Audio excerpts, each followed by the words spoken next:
dimanche 28 juillet 2024, nous célébrons le 17e dimanche du temps ordinaire de l'année liturgique B. Il y a dans le monde du pain pour suffire pour tous, mais c'est l'égoïsme et l'avidité de certains qui rendent ce pain insuffisant. Au commencement, Dieu bénit et commande à l'homme de produire du fruit.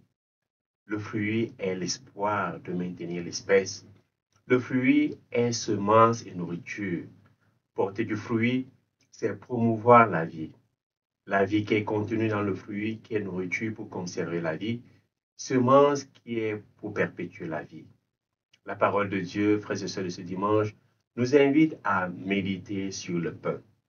Nous allons méditer sur 4 points. D'abord, le projet de Dieu sur le pain, sur le fruit, sur la nourriture. Ensuite, Jésus, pain de vie. Jésus est le Seigneur qui nous donne du pain. Troisièmement, j'aimerais que nous méditions aussi sur le garçon, le jeune garçon qui donne ses 5 pains et ses 2 poissons. Et enfin, nous allons méditer aussi sur le repas et sur les restes. Mais avant cela, j'aimerais, frères et sœurs, partager avec vous cet épisode que Mère Thérèse avait vécu. Un jour, Mère Thérèse demanda à un boulanger du pain pour un orphelinat. Et en réponse, le boulanger lui cracha sur la main. Mère Thérèse répondit, « Je vous remercie pour ce don. Je prends cela pour moi. » Et Mère Thérèse, tendant la main gauche, elle dit au boulanger, « Maintenant, je veux quelque chose pour mes pauvres. » Face à la réaction de Mère Thérèse, le boulanger surpris lui donna du pain. Il prit l'engagement de fournir du pain à l'orphelinat tous les jours. Frères et sœurs, commençons donc par le premier point, le pain dans le projet de Dieu. Dieu dit à Adam, « Je vous donne toute plante qui porte sa semence sur toute la surface de la terre, et tout arbre dont le fruit porte sa semence, telle sera votre nourriture. » Genèse chapitre 1 et verset 29. Ensuite, dans le deuxième récit de la création, Dieu dit à Adam, « Tu peux manger les fruits de tous les arbres du jardin, mais l'arbre de la connaissance du bien et du mal, tu n'en mangeras pas, car le jour où tu en mangeras, tu mourras. » Frères et sœurs, si l'homme écoute la parole de Dieu, le pain sera source de vie pour lui. S'il ne l'écoute pas, le pain sera source de la mort. Adam n'a pas écouté la parole de Dieu, il a plutôt écouté la parole du serpent et le pain est devenu source de mort. Le pain devient poison pour l'homme. Le pain dans le projet de Dieu est le fruit de la seigneurie de l'homme. L'homme a la mission de travailler et de garder le jardin. Travailler, prendre soin, produire la subsistance pour l'homme. Le pain est fruit de sacrifice. Il est aussi lié à la parole. Le pain est aussi une bénédiction. Et ce pain bénédiction, nous le voyons avec Melchisédek qui va offrir le pain et le vin, liant ainsi le pain et le vin. Le pain est aussi le fruit de la libération. Nous l'avons vu à la sortie de l'Égypte. Ce pain est lié à la fidélité à la loi et à l'alliance. Dans le projet de Dieu, frères et sœurs, le pain est la nourriture de l'homme. Le pain apporte la vie à l'homme. Ce pain est la réponse du Dieu provident aux besoins de l'homme. Dieu donne du pain pour être en relation avec l'homme, pour bénir l'homme, pour lui donner une discipline, une loi, pour qu'il reste fidèle à l'alliance. Après aussi, il donnera le véritable pain, le pain qui vient du ciel, son Fils Jésus-Christ. Deuxième point donc, le pain de Jésus. Jésus, pain de Dieu. Comme Dieu, Jésus prend l'initiative de donner du pain. Si le Seigneur ne prend pas l'initiative, le serpent trompeur viendra suggérer des solutions diaboliques à l'homme qui n'écoute pas la parole. Mais pour ceux qui écoutent la parole, Dieu donne le pain de vie. Jésus sait toujours ce qu'il va faire. Il est le maître de la situation, comme le rappelle l'évangile de ce jour. Il connaît toutes nos famines. Il sait ce qu'il va faire. Il le fait toujours.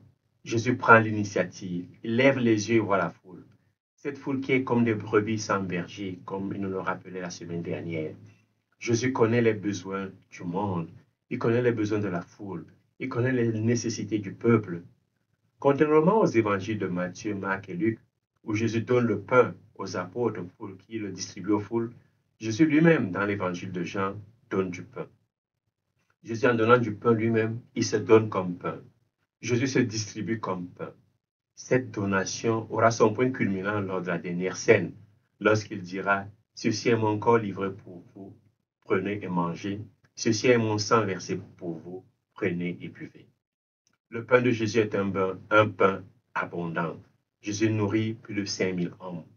5000 hommes, c'est 5 fois 1000, c'est-à-dire une abondance de grâce divine.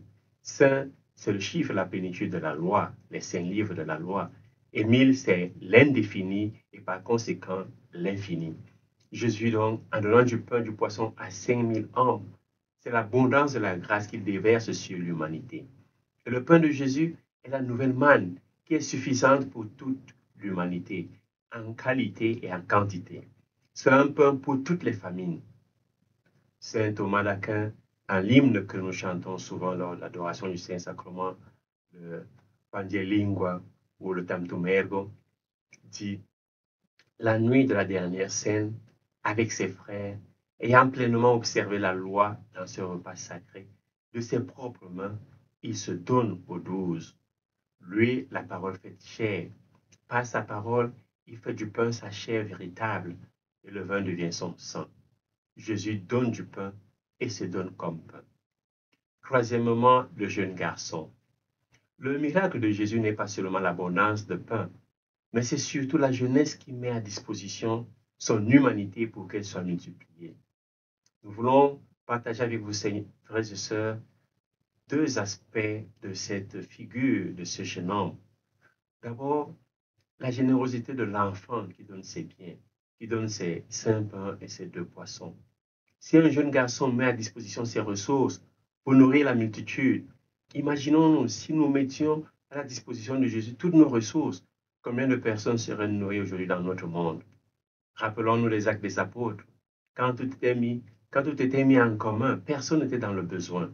Saint Luc nous dit, tous les croyants vivaient ensemble. Ils avaient tout en commun. Ils vendaient leurs biens et leurs possessions.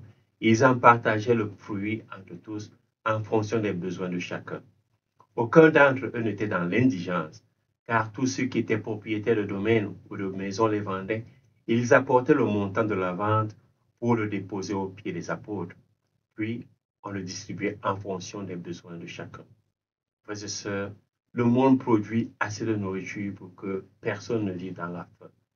Mais comme je l'ai dit au début, c'est à cause de notre égoïsme et de notre avidité. Deuxième aspect que nous pouvons tirer de ce garçon, d'abord, le garçon, c'est l'espérance, c'est la graine, c'est l'espoir de la vie qui se développera. Jésus ne multiplie pas uniquement le don du jeune garçon, c'est-à-dire ses pains et ses poissons, mais il multiplie aussi le talent qui est déjà présent en cet enfant, sa générosité.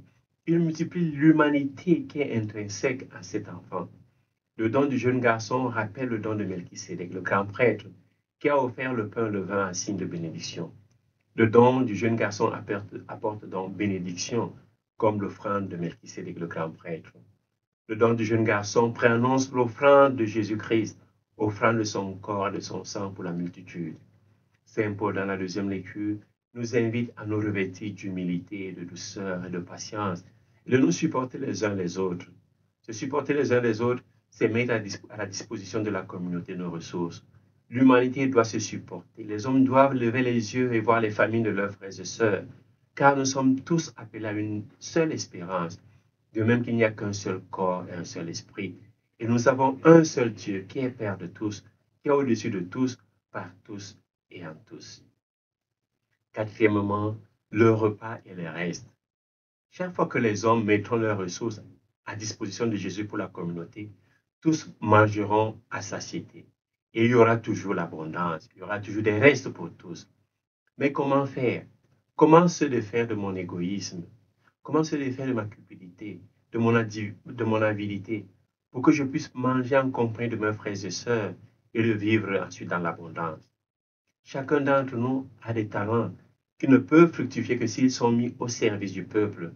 Ce que l'on donne produit l'abondance.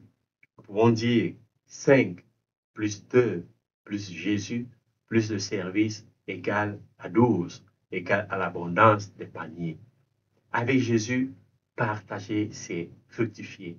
Avec Jésus, Diviser, c'est multiplier. C'est le paradoxe de la vie chrétienne. Pour grandir, il faut être humble. Pour être premier, il faut être serviteur. Pour gagner sa vie, il faut la perdre. Pour fructifier, il faut partager. Frères et sœurs, nous sommes invités à partager, car en partageant, on fructifie. Devenir fraction ou fragment ne diminue pas notre condition, mais au contraire, l'agrandit. De 2 poissons et 5 pains, l'on devient une multitude de fragments qui remplit 12 paniers. C'est-à-dire qui parvient à l'abondance. Plus je fractionne mon pain, plus il se multiplie. Se laisser fractionner ou fragmenter, se donner, se sacrifier comme Jésus et par amour pour Jésus, nous transforme en une perfection quantitative et qualitative. Grâce à Jésus, nous passons d'une minorité, l'insuffisance d'un salaire de 200 journées ne suffirait pas, à une majorité de fragments, 12 paniers de fragments. Je répète, avec Jésus, nous passons d'une minorité, c'est-à-dire d'une insuffisance d'un salaire de 200 journées, à une majorité de fragments qui est recueillie en 12 paniers. Si chaque disciple de Jésus, si moi, je me laisse fractionner, si je me laisse distribuer personnellement et avec mes ressources, tous les disciples parviendront à une majorité, à la perfection et à la sainteté. Un jour, dans un petit village blotti au pied d'une montagne enneigée, vivait un boulanger nommé Thomas. Chaque matin, son four embaumait les rues de l'odeur, alléchant du pain vrai et frais. Thomas était un homme simple, mais son cœur était aussi grand et chaud comme son four.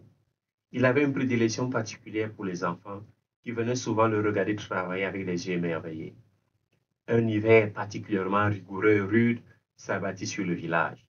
La famine menaçait. Les habitants affamés et désespérés commençaient à perdre espoir.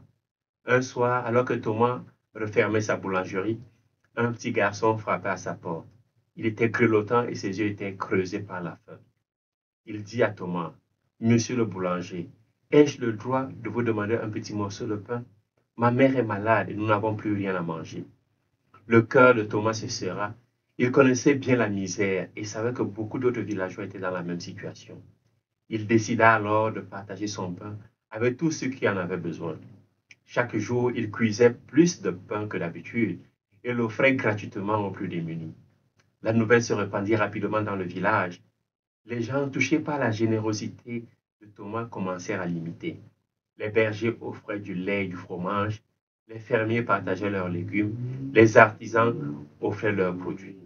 Peu à peu, un esprit de solidarité et de générosité et de partage s'installa dans tout le village.